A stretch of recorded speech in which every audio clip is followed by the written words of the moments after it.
Okay, ladies and gentlemen, if I can have some silence, please. Thank you.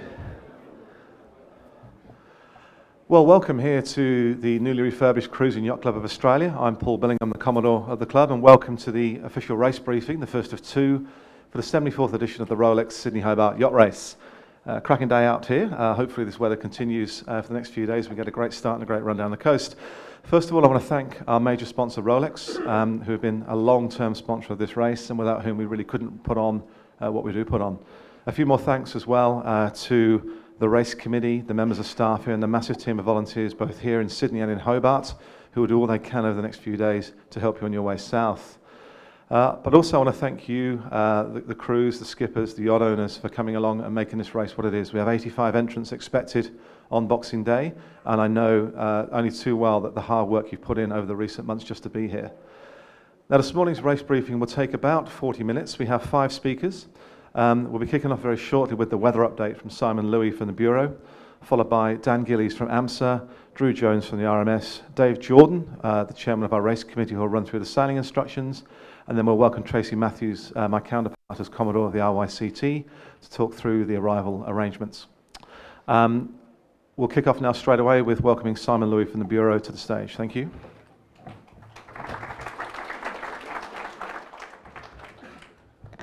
Thanks, Paul, and good morning, everyone. So this morning I'm going to talk you very quickly through the marine weather services the Bureau provides, some of our forecast terminology that's quite important, and then I'll run you through the updated preliminary forecast for the race. So just to run through our marine weather services really quickly to start with, the first thing we always try to promote is that people take advantage of our 5 vital weather checks before heading out on the water. So those are to check the marine warnings, check for changing weather, wind conditions, check the wave conditions, and check the tide times. So I'll be touching on all of those in the upcoming briefing. Our marine and ocean products are found on our website. Most of the ocean stuff is down on the bottom left at that button there where you can click through and get most of the relevant stuff for sailing. We provide forecasts over HF radio and VHF radio for coastal waters users, and we have also in the last couple of years introduced a light version of our web page that's easy to use when you've got low bandwidth for web applications. So that now this year, that was just text forecasts, but as of this year you can also get weather charts on there as well. So that's at www.bom.gov.au/marine/light. And this is what that that website looks like. So that's, if you've got limited bandwidth. Now the forecasts and warnings that we provide, it's important to be aware of all of these. We provide a set of coastal waters forecasts for all of the coastal waters around Australia. And those are divided up into marine forecast zones. And you can see numbered here the New South Wales and Tasmania and Eastern Bass Strait marine forecast zones. They cover an area from the coast out to 60 nautical miles away from the coast, and provide an overview of the wind and wave conditions along coastal waters. Updated twice a day, routinely, but also, of course, we monitor them all the time and update them as required if observations change. So the relevant coastal waters for this particular event run from Sydney down to Hobart. And you can see that we've got the Sydney, Illawarra, Bateman's waters, Eden coastal waters. The Victorian Forecast Centre issues the East Gippsland Coast forecast. And then we've got the Tasmanian Forecast Centre, which issues the east of Flinders Island, the upper east coast, the lower east coast, southeast coast, and then there's a forecast for Storm Bay and a forecast for the Derwent. So here's an example of one of these. It's got a link to the current warnings, an overview of the weather situation, the forecast, which includes winds, sea, swell, and weather, and this note here about how we talk about winds and the fact that wind gusts can be stronger than what we list in these forecasts, which I'll cover off in a second. Here's an example of one of our marine wind warnings. So this shows an area where a situation where we've got a strong wind warning for the following set of coastal waters areas. Now we also issue high seas forecasts for the broader marine environment, so away from 60 nautical miles from the coast. Those are for 4 different zones around Australia. So in this case, the southeastern zone is the relevant one. There's 2 of those per day, and they're issued for a forecast of up to 24 hours ahead. So an example of one of our high seas forecasts is here. It contains warnings information, a really brief synoptic situation, and the forecast detail about the winds and waves. And finally, we also provide a weather service through our METI portal, which contains the detailed winds and waves up to 60 nautical miles out from the coast, updated twice daily, and you can see this graphical display of the conditions upcoming. So I'll move on now to forecast terminology. And so this is one of the areas where we like to cover just as a safety measure to make sure people completely understand the forecast that we're providing for the event. So when we talk about wind strength and direction, we're talking about both for our forecasts and our observations, we're talking about the 10-minute average wind. So if we gave a forecast of 10 to 15 knots, that would be the wind speed that we would expect on average over a 10-minute period. And it's really important, or in this case 15 to 20 knots, it's really important to be aware that wind gusts can be, or tend to be, up to around 40% stronger than those average wind speeds that we're giving. And that's just typical. If you get like a squall line or a big thunderstorm, you can get even stronger wind gusts than that. So wind gusts, when we talk about wind gusts, we're talking about a 3-second winds over a 3-second period, rather than the average wind, which we talk about over 10 minutes. So for this example, if we had a forecast of 15 to 20 knots, we might expect that the strongest wind gust in a typical situation would be more like 25 to 30 knots. When we talk about wind speeds, we use the Beaufort scale, and in particular our wind warnings are based on the Beaufort scale, which is divided into strong winds, gale force winds, storm force winds, and hurricane force winds. So strong winds run from 26 to 33 knots, gale force winds from 34 to 47, storm force winds 48 to 63, and hurricane force winds are 64 knots or more. So one common misconception that we often have is when we introduce a warning for storm force winds, people are often unclear that that's stronger than a gale. So if we have a warning out for storm force winds, that's more significant, stronger winds than a gale. And the other thing to be aware of here is that these are those 10-minute average winds that we were talking about. So if we had a warning out for storm force winds, we would be expecting average winds of say 50 to 55 knots and gusts potentially up to around 80 knots. So pretty bad conditions.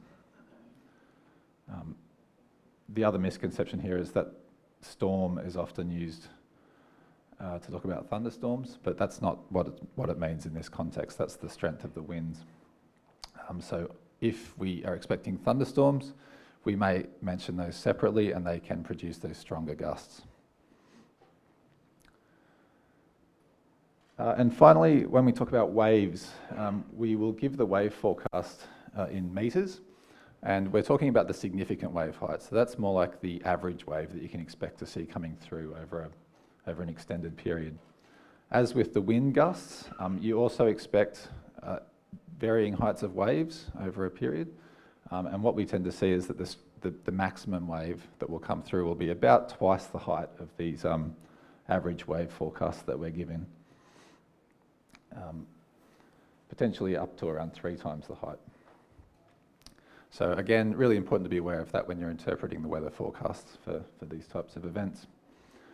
So I'll go through the weather in a minute, and as I go through, just be aware that I'm giving the average winds and the average waves, and so conditions could be worse than that, or the gust conditions could be worse than that.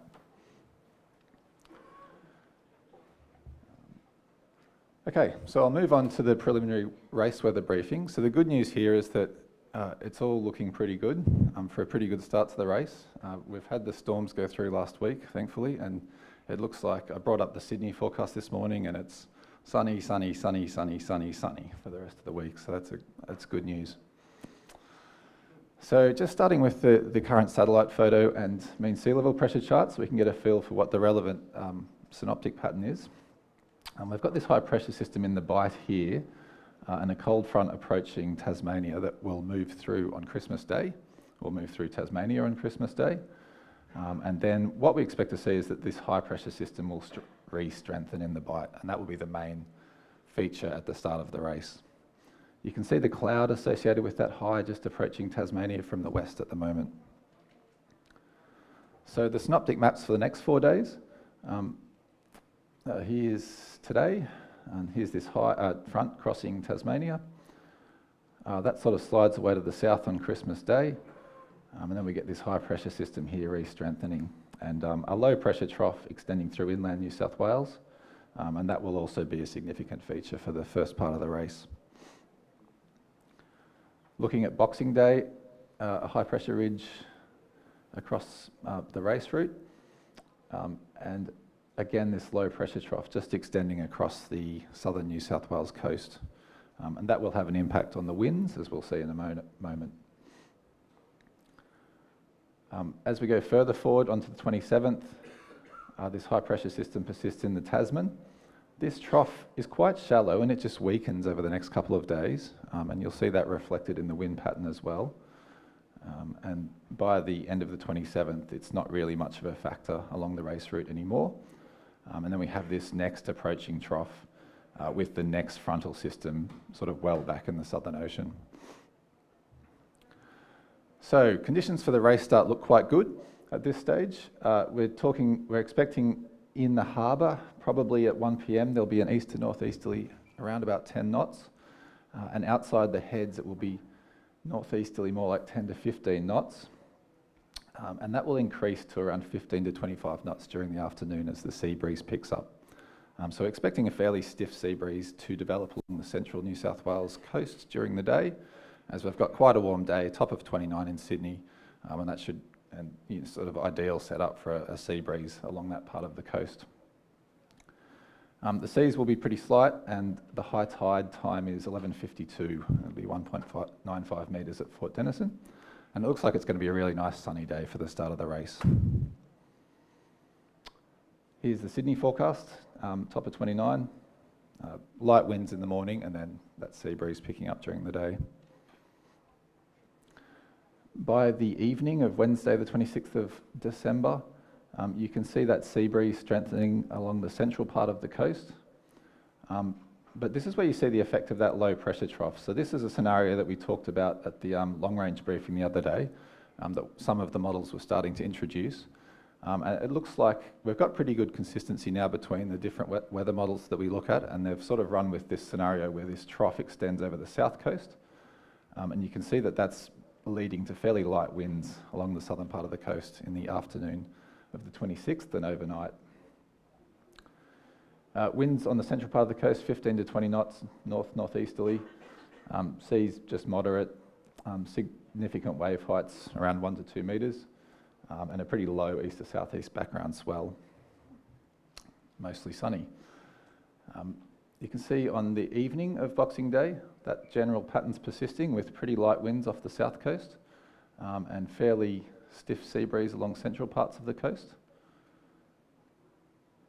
And then what happens is overnight on the 26th and leading into the 27th, that trough, which is quite shallow, starts to wash out.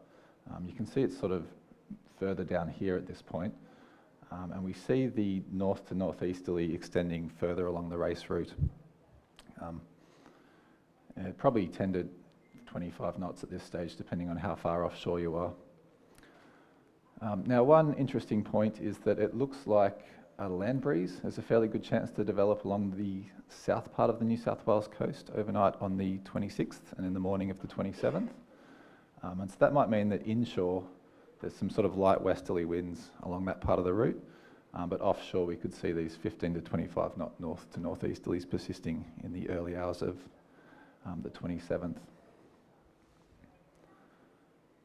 By 11 a.m, those north to northeasterlies have mixed back in towards the coast, and we can see sort of a north to northeasterly winds, not particularly strong, just 15 to 25 knots off the New South Wales coast and only 5 to 10 knots further south, but north to northeasterlies extending right along the race route. By the evening of the 27th, we've still got that general pattern with north to northeasterlies, but they're starting to increase a little as the next frontal system approaches and the high remains in the Tasman.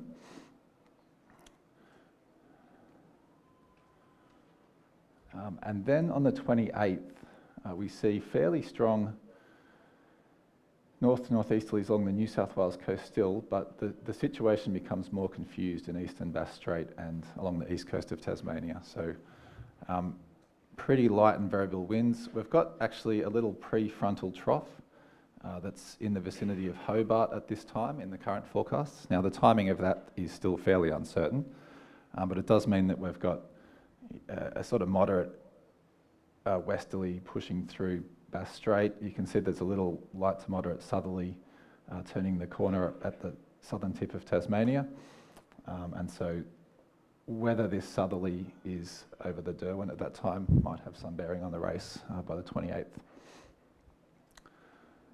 And here's a little bit more detail on that.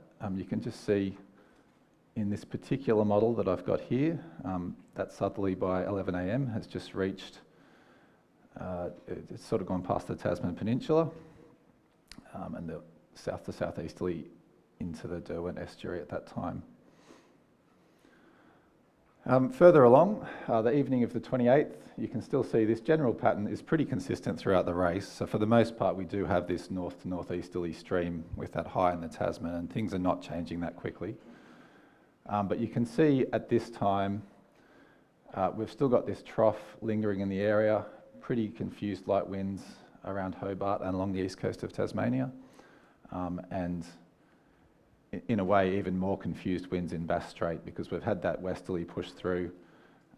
That's encountered the north to northeasterly here, and so you've got a few different wind regimes in eastern Bass Strait. Again, nothing particularly strong. The winds along the New South Wales coast, there's likely to be a strong wind warning at that time.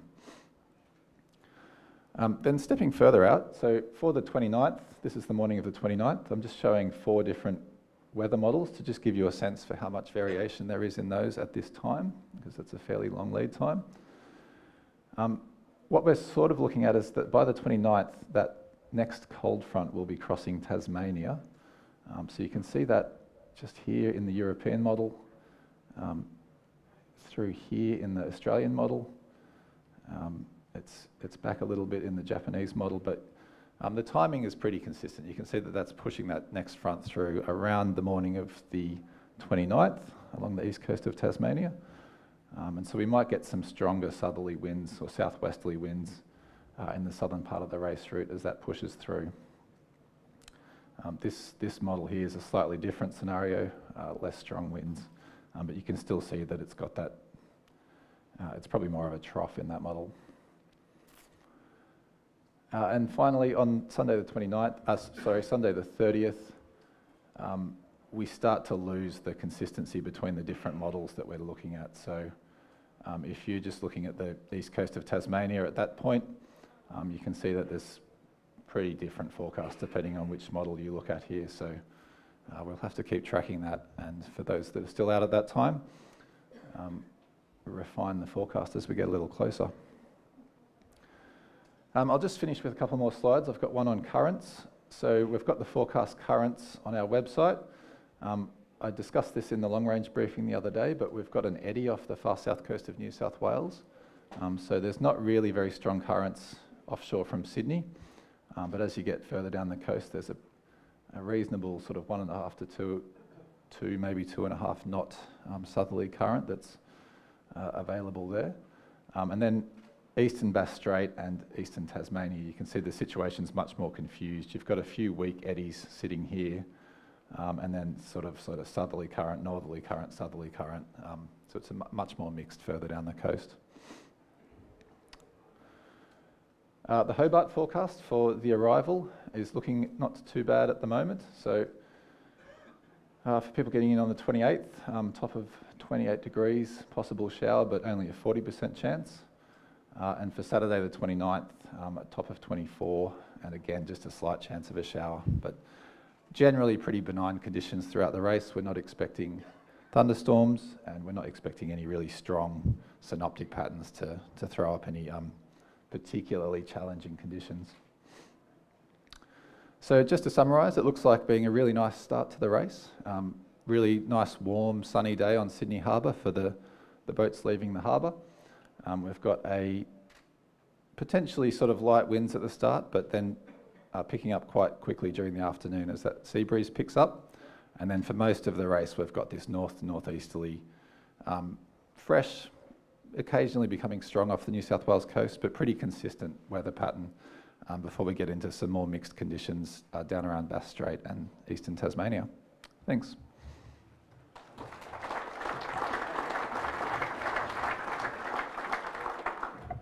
Thanks, Simon, for that update. That gives us a good picture of what we're looking for. I'd like to welcome now Dan Gillies from AMSA to talk about some of the safety situations and issues for this race. Thank you.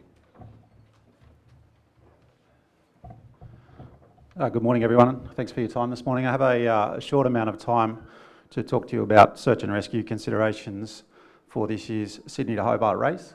I'm aware that many of you will have attended a briefing for the Sydney to Hobart or similar previously. I'll run over this quickly. Hopefully it will jog your memory so that it's fresh in your mind if you should need it. And if you have any specific questions, I'll be available at the end of the briefing. Just please feel free to come and see me. So this morning we'll talk about emergency beacons, the two types, what to expect when you activate your beacon, some of the assets which may be tasked if your beacon is activated, and then we'll briefly talk about medical considerations and medical evacuations. So just a quick overview of how the COSPAS SARSAT beacon detection system works.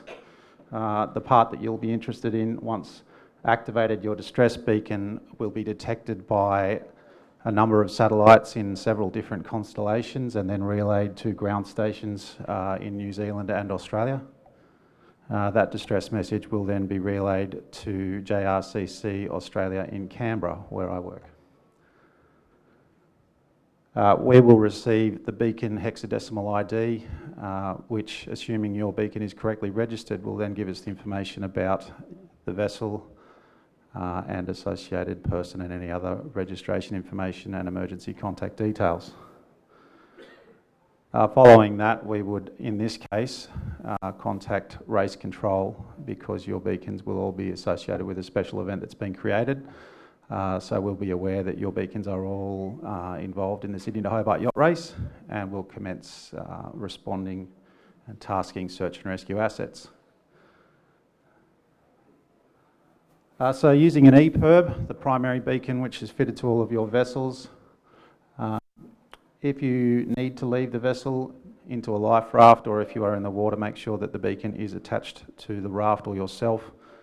If conditions are particularly rough, Don't trust the tether and hold on to the beacon. The beacon is designed to propagate best when it's deployed in the water, so it will give the best signal if you put it in the water and tether it to yourself or the life raft. However, conditions are rough. You do not want to be separated from your beacon, so bring it into the raft with you. Some of them are manually activated only. Some of them are activated by water once they are removed from their bracket. They are all able to be activated manually, so if you are in distress and you do not assume that the beacon has been activated, check the manual switch, arm the beacon and turn it on.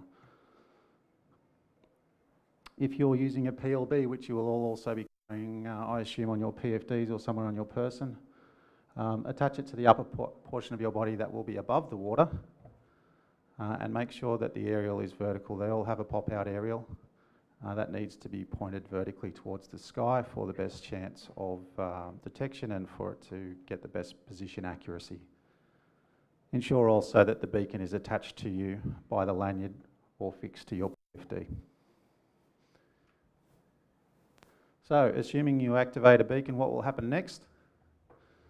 The beacon will emit an audible tone and a strobe light will flash, or an LED light if it's a smaller PLB.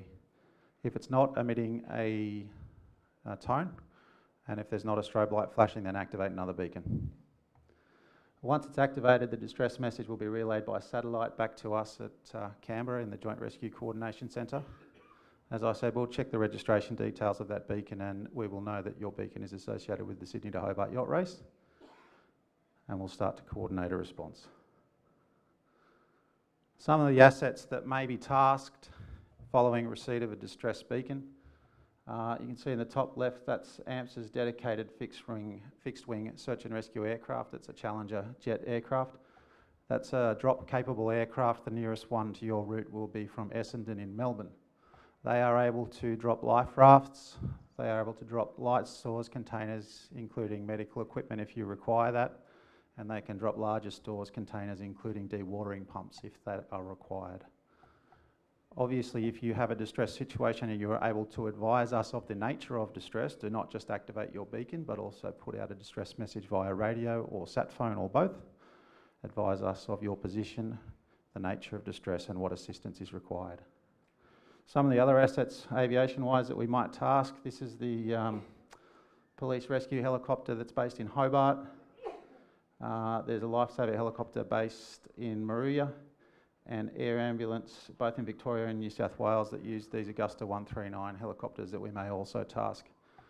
Bear in mind, if we do task any of those helicopters, particularly the 139, they are very noisy and they emit quite a large amount of rotor wash, so be prepared for it to be very windy and very noisy. Some of the surface assets that may be tasked, yourselves may be tasked. If it's a distress situation and you are the closest vessel to the situation, you may be requested to provide assistance. The police vessel Nemesis may be tasked from here in Sydney. I'm not sure, is it going down?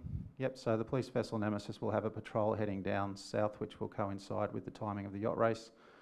They may be tasked by us, or they may be tasked by New South Wales Police if they are coordinating a response to provide assistance. There are also New South Wales Police vessels down the coast as far as Eden, and then there are Tasmanian Water Police and Victorian Water Police vessels south of there. Volunteer marine rescue vessels are also located along the coast, however they are limited in their capability as to how far offshore they can go.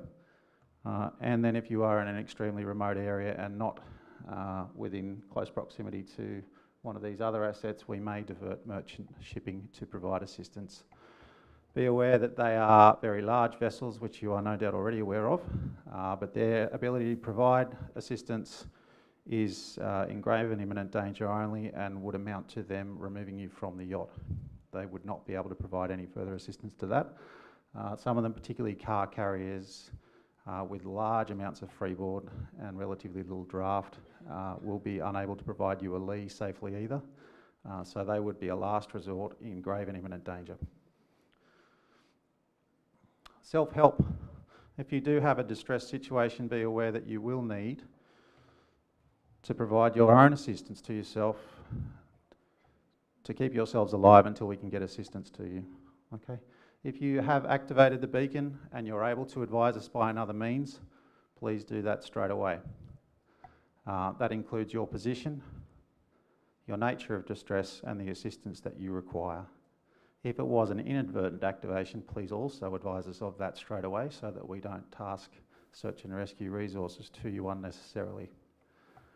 Stay on board the yacht or the life raft unless otherwise directed. Your best chance of survival is aboard the yacht, and if the yacht is not going to remain above the water, then stay aboard the life raft. Even if a helicopter comes to you and a crewman is being lowered to you, do not leave the life raft or the yacht until instructed to do so. Assign someone to take responsibility for the EPIRB always. That is your lifeline. That is the only way that we can track your position until we can get search and rescue assets to you. So someone must be responsible for holding on to that beacon all the time. Keep it on until you're told to turn it off. Do not turn it off when you see an aircraft or a helicopter or a boat.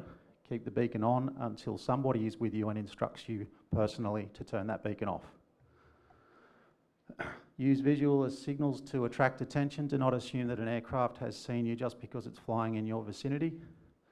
At 200 knots from fixed-wing aircraft in particular, it is very difficult to see people in the water in particular. Don't assume that you've been sighted, and use any visual aids you have to attract attention. And use multiple beacons. Our advice at the moment with regards to multiple beacons, knowing that there are going to be many, many beacons on each one of your vessels, is that if you have a genuine distress, activate 2 beacons, be it your EPIRB and a PLB. Don't activate all of your PLBs. The system may become confused and it may be difficult for aircraft to home to your beacon if they are all active at once. However, once 2 beacons are activated at the same time, we're fairly confident that receiving 2 beacons simultaneously indicates a genuine distress and will start tasking assets to you straight away. So activate a couple of beacons if you have a genuine distress. If you are in a life raft or in a group in the water, stay in a group, activate a couple of beacons. If you become separated from the group, activate your own beacon. Assuming we have tasked helicopters to you and we are conducting a helicopter transfer, be that for rescue or a medical evacuation, coordinating instructions will be given to you by our fixed-wing search and rescue aircraft or by helicopter using VHF channel 16. Please make sure you have VHF channel 16 on and turned up as loud as possible. As I said, once a helicopter gets overhead, it will become very noisy. However, they may need to give you instructions. Follow the directions from the rescue aircraft, whether that's the fixed wing, which will arrive before a helicopter, or if it's the helicopter because the fixed wing has been otherwise tasked. Stow all of your loose equipment and remove all frap and secure all sails. I think it's very unlikely that a helicopter will winch anybody from your vessel because of the rigging and the risk of entanglement. So the most likely scenario if somebody needs to be winched from your vessel will be that you are requested to stream a life raft and put the person in the raft, or that we transfer boat to boat using one of the assets that we talked about earlier.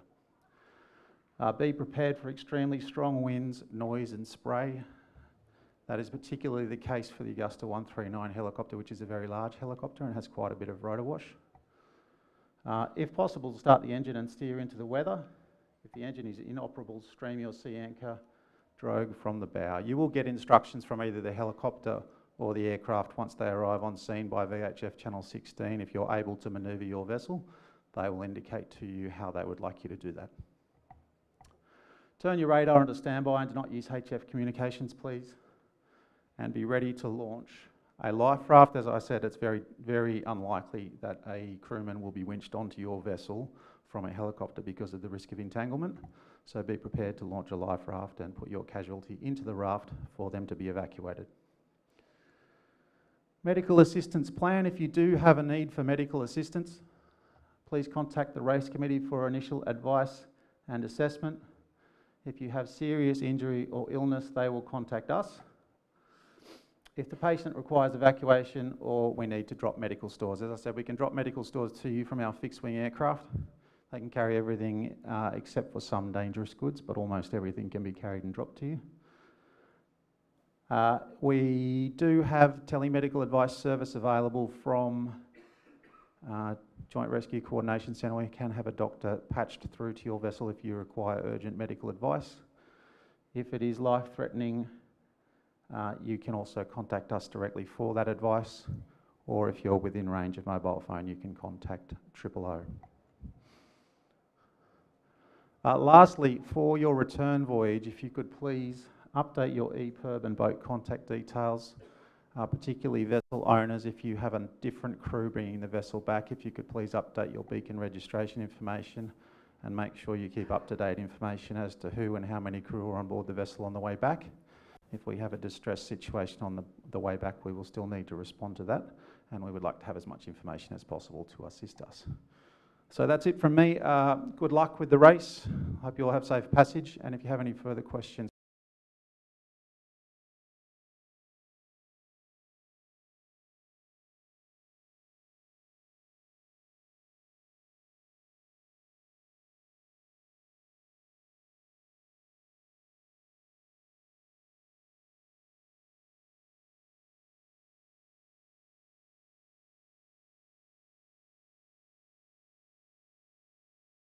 Good morning, everyone.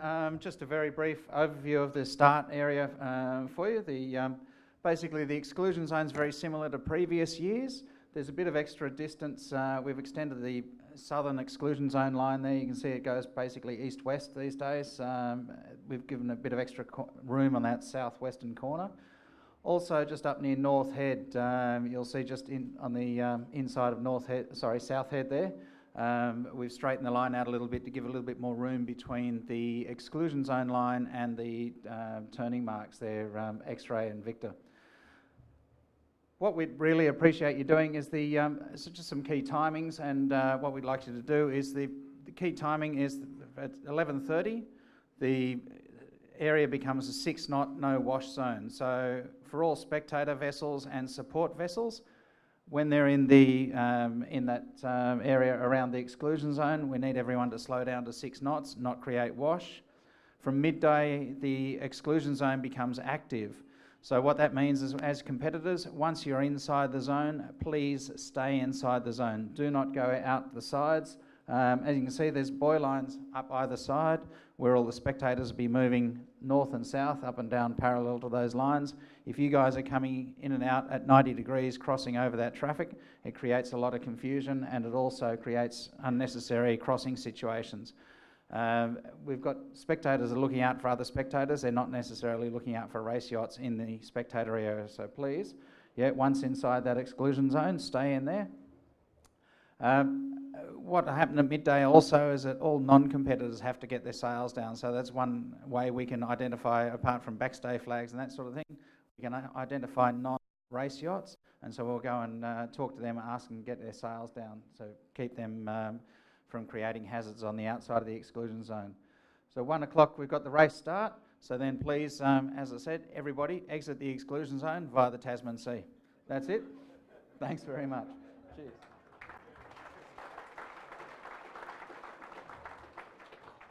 Thanks, Drew. Just to stress as well, those of you with support vessels cannot be in the exclusion zone either. So, 12 o'clock, it's just for the racing yachts only. Introduce now Dave Jordan. Dave's first year as our race committee chair, but very experienced member of the race committee, just to talk us through the main points of the sailing instructions. David.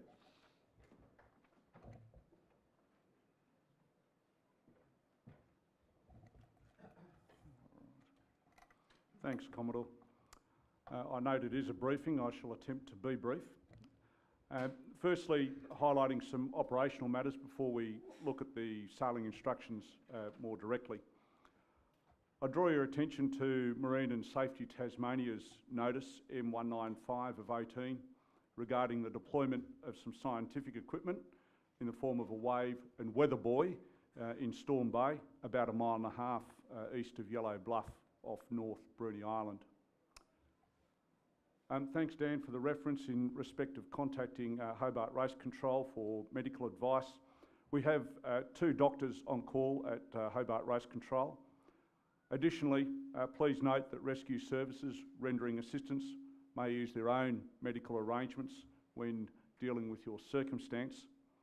Irrespective of the assistance being provided, please ensure you have a good framework for reporting medical emergencies. And to that end, a medical reporting aid memoir has been included in your nav bags, and you may find that useful. I'd remind you of your obligation to ensure man overboard recovery procedures are well considered and practiced. Similarly, your alternative steering arrangements. Please also give some consideration for towing. Unconscious tows can be a very difficult evolution, particularly with the securing of the tow and managing any induced yawing. Remember, with tows, the towing vessel that is interested in taking you to their nearest safe haven. Probably not a good time to be asking them to head to a destination of choice to drop off crew and then proceed elsewhere to collect sort of much desired victuals.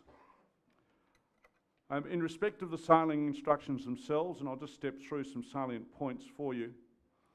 At 11.4 in relation to fuel, those boats with fuel containers, you're reminded that you may not use those as movable ballast.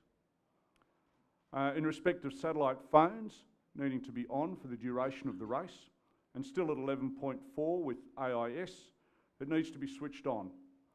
As an aside, commercial vessels are increasingly using AIS with their nets and lines. There's usually a strong cluster of AIS at such points.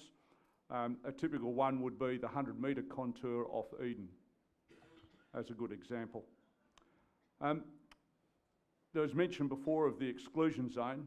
At 18.1, I just remind that we've provided, hopefully, some more clarity in respect of not being marks of the course and treating it as an obstruction in respect of the sailing, racing rules.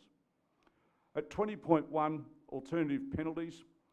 Please note before 33.53 south, which gives us a little bit more sea room to exonerate if we need to. And at 20.2, the alternative penalties for those taken after 33.53 south. Within 20 more broadly and elsewhere in SIs for penalties, I'd like you just to be aware the emphasis is more on may, not shall, for the race committee. And there's also been a reduction in some of the penalty parameters. Skipping to 33 with media rights and restrictions. Comanche and InfoTrack will be live streaming throughout the Rolex Sydney to Hobart yacht race. Other yachts are not permitted to live stream, including to your own internet site. And I draw your attention to Notice of Race, Clause 15 as well, please. 33.6 additional persons to facilitate requirements of the organising authority on this occasion. Persons will be disembarking at sea from Wild Oats 10, Wild Oats 11 and Comanche. Finally, for SIs at 35.2 in respect of drones, please note that they're not permitted for use by any boat. I'll take opportunity to emphasise that in context of the racing rules of sailing and Clause 51 and movable ballast, sail stacking is not permitted. On behalf of David Kellett, some communications matters. 37.4 VHF radio and the need to maintain a continuous listening watch on VHF 16. I'd like us to gain a little bit more confidence with our VHF regime, especially as we look to an increasing and maturing VHF network along the New South Wales coast, courtesy of Marine Rescue New South Wales, and similarly along the Tasmanian coast. 38.1 with SCEDs. Please note the 3 HF SCED times with 6 meg in the evening and the 4 meg at the midnight and morning SCEDs. If you do retire, please keep in communication and participate in the SCEDs until you are in port. At 38.4, please note that after you've made your Tasman Island call, there is no requirement for HF. Just like to draw out 39 and our communications check, which is new for this year, will be by sat phone, and we'll conduct that at 12:05 each day from the 27th.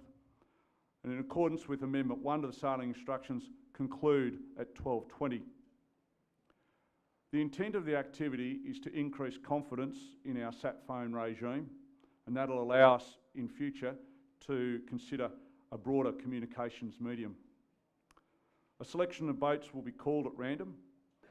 I want to highlight this is a race committee instigated call, and therefore the onus is on me and the race committee to follow up with those boats that were called and ensure closure for any such missed calls. 41, the Green Cape report. Please make sure you do get acknowledgement from either JBW or the Race Control in Hobart. And again, with retirements at 44, we have a team in Eden who will be available for liaison should you unfortunately end up there.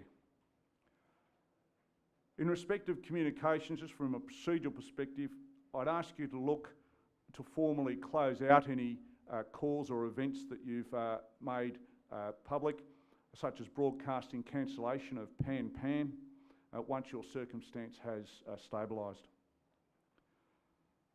I encourage you, as was highlighted previously, to have a formal passage plan in place for your return voyages. The log-on function at the Marine Rescue New South Wales website is an example of the sort of framework that's going to be of benefit to everyone. A postscript and a couple of matters.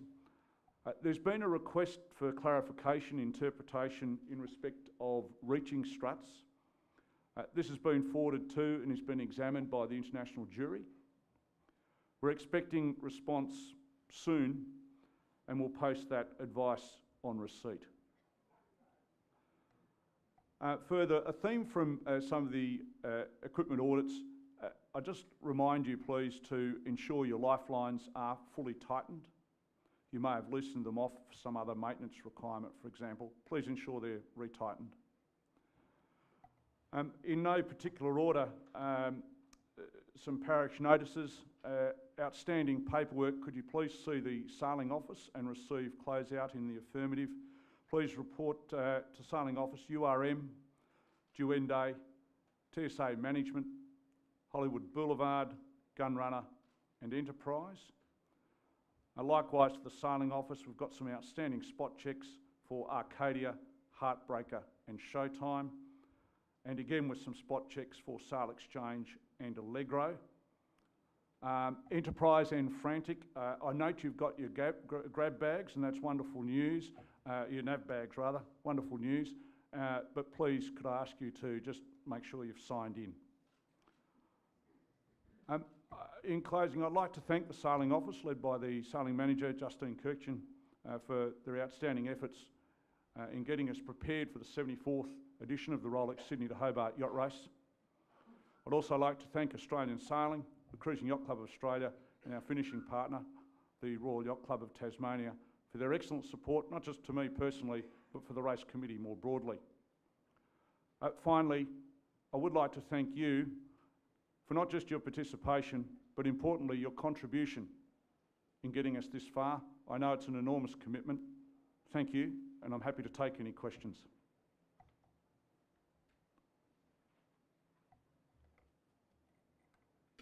Yes, sir.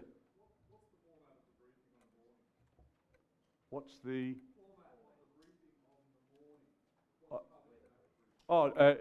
typically an update of the weather, and I'll provide any advice on any other operational matters, short and succinct, and that's the typical format. I don't expect any change to that. Does that answer your question, sir? Okay, thank you. Nothing else? I'll leave it at that. Thank you, Commodore.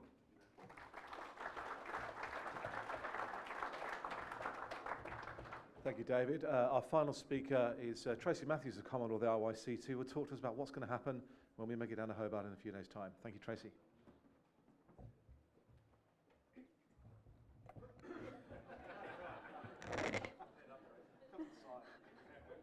I knew that would happen. Good morning. As Commodore of the Royal Yacht Club of Tasmania, I'm absolutely delighted to be here today, and the Royal Yacht Club are pleased once again to be the finishing partner alongside the Cruising Yacht Club of Australia and Rolex for the 74th edition of the Sydney to Hobart Yacht Race. A couple of things for you to note this year as you get to the Hobart end of the race. Firstly, as you round the Iron Pot, enter the Derwent River and make your way towards Hobart, you will notice on your starboard side the Ocean Monarch oil rig, something we haven't had before. This is moored between Gellibrand Point and Tranmere in Ralphs Bay. You won't miss it. It's enormous and lit up like a Christmas tree at night. Apparently it's the largest solid structure in Tasmania. Seriously.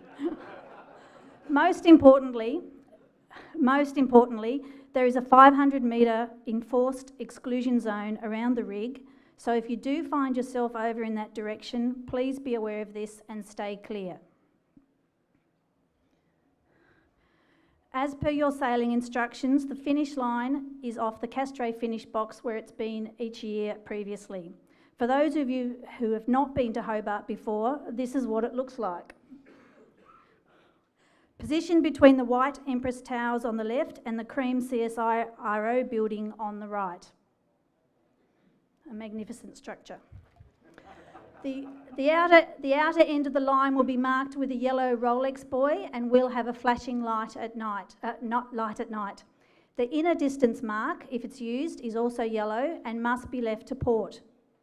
If you are finishing at night, please illuminate your sail number on the port side so the finish box can confirm your identity. Once through the finish line, please drop your sails and stand by for the escort vehicle. This will be one of the RYCT patrol boats. If there are several yachts finishing together, please be patient. A patrol boat will get to you as soon as possible. Please observe all directions from the skipper of the patrol boat. During the opening hours of the Taste of Tasmania, you'll have the fun of motoring past Princess Wharf, where you will receive a typical Hobart welcome and congratulations from those enjoying the taste. The berthing arrangements in Kings Pier Marina and Constitution Dock are an intricate affair to make sure everyone fits. You have been allocated a berth and will be directed to this berth by the patrol boat. You must use this assigned berth. Don't forget, you must carry fenders for berthing and these must be available on your arrival. Please don't send them down with your luggage. For those in Constitution Dock, you'll be directed to stand by while the bridge is raised. This year in Con Dock, you'll be berthed alongside. The tracker on your yacht will be removed in Hobart. The volunteer who delivers your carton of beer, very important, will cut the cable tie and collect the tracker. The liaison centre, as per usual, will be in the Rolex village and our volunteers will be there to help you with any queries, questions, directions and declarations. Very important, there's been a change this year to the collection point for your baggage. Baggage can be collected from Macquarie Wharf number 2 in Hunter Street. This is also known as the cruise terminal. This is a short walk from the Rolex village and the liaison centre can provide directions if needed. Volunteers from Glenorchy Rotary Club will be staffing the baggage collection area 24 hours daily after the first yacht finishes and up to 24 hours after the last yacht arrives. The official prize giving will again be in the Federation Concert Hall at the Hotel Grand Chancellor at 3 p.m. on the 31st of December. It's a great way to start the New Year's celebrations.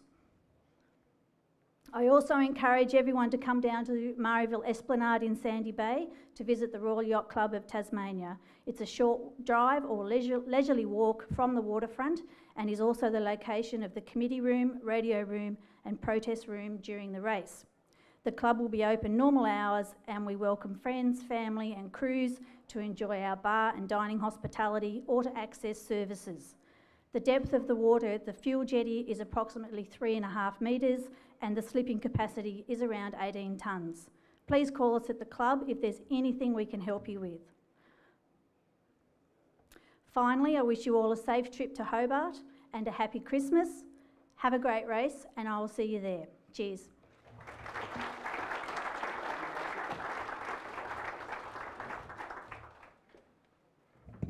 Okay, that just about concludes our race briefing. Just a reminder to those that Dave has called out who have not yet signed in to please do so we know that you are here and signed off. Just a couple of notes for logistics. You should all have been issued temporary membership cards now. Can you make sure your crews carry them around the club? Makes it easier for our security personnel to know who should be here and who shouldn't be here or shouldn't be here. On the day, slight change to our broadcasting this year. We are with obviously Channel 7, but we'll be simulcast on 7 and 7 Mate. So the main broadcast will be on 7 Mate, and then a simulcast in the lunchtime break of the cricket. So slightly different this year for friends and family trying to tune in. Of course, it's also being streamed via the website. Any questions you have, please do come forward and talk to our sailing office or the race committee. Other than that, I just echoes Tracy's wishes for a safe and fast trip down to Hobart. I'll do my level best to meet every boat that arrives in Hobart. Could you please make sure you arrive before 10 p.m. or after 6 a.m., just so I get my beauty sleep, because I need a lot of it. But we are very proud, we're very excited for this year's race. Thank you once again for entering, and go safely and go well. Thank you now.